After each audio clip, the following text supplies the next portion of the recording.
My name is Governor Kitzhaber. I currently serve as governor of the state of Oregon. Thank you very much for this opportunity. I'd like to start by commending the Judiciary Committee for having this hearing on steps that we can take here in the state of Oregon to help address the stain of violence, gun violence, that has unfortunately come to define our nation. In this hearing this morning, we have armed officers from Oregon's law enforcement community who are sworn to protect the public safety, and we have armed citizens intent on protecting their right to keep and bear arms. And I think it's important for us to remember that these two are not mutually exclusive, that we are on the same side here, that all of us share a country and a community. We all have those we love, and hopes and dreams of our own for the future. But it's also important to remember that every right bears with it commensurate responsibility. And it is the balance of those rights and responsibilities that make our democracy strong and, in fact, make our democracy possible. The two bills that I'm here to support today represent Oregon's commitment to ensure that firearms are lawfully sold and that safety on our school campuses is of paramount importance. Senate Bill 700, which to me is more important than the two bills, would expand criminal background checks to gun sales. This, to me, is an effective and reasonable measure to ensure that guns do not fall into the hands of those who should not have them. Currently, if you buy a firearm at a store or a gun show, you must undergo a criminal background check to ensure that you are not a felon or otherwise prohibited from owning a firearm. This makes sense and does not, in fact, create a barrier to people buying firearms. Senate Bill 700 would expand the criminal background check requirement to private party sales to any other person outside that person's immediate family. This, too, is a sensible requirement to help ensure that firearms are not sold to the wrong person without inhibiting people who would like to sell firearms on Craigslist or at gun shows.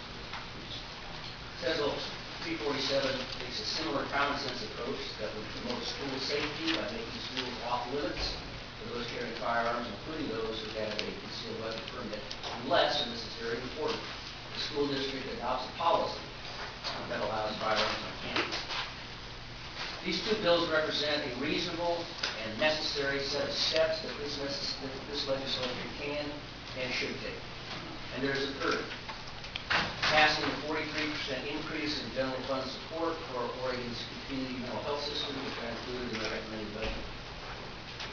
I want to make it clear that this is not about stigmatizing those with mental health conditions.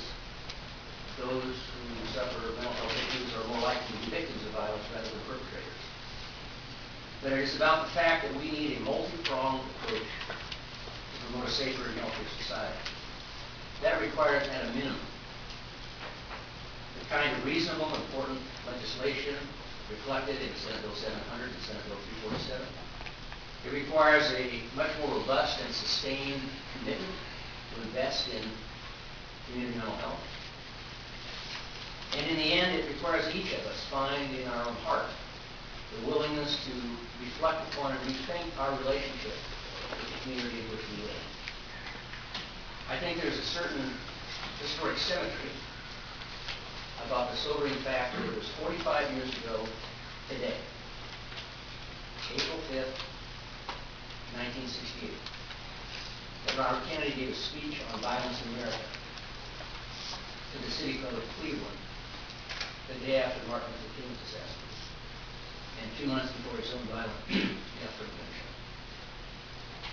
gunshot. He said that whenever any American's life is taken by another American unnecessarily, whether it is done in the name of the law or in defiance of the law, by one man or by a gang, in cold blood or in passion, in an attack of violence or in response to violence, whenever we tear at the fabric of our lives which another man has painfully and clumsily woven for himself and his children, whenever we do this, then the whole nation is degraded. In the final analysis, this is not really about gun violence, and it's not really about the Second Amendment. It's about us. I don't think there's anyone here who questions the right to keep and bear arms. But I hope all of us are here to fulfill our responsibility to one another, to do all in our power to build a safe and healthy society for ourselves for a show. Senate Bill 700 and Senate Bill 247 give us a good start. Thank you very much.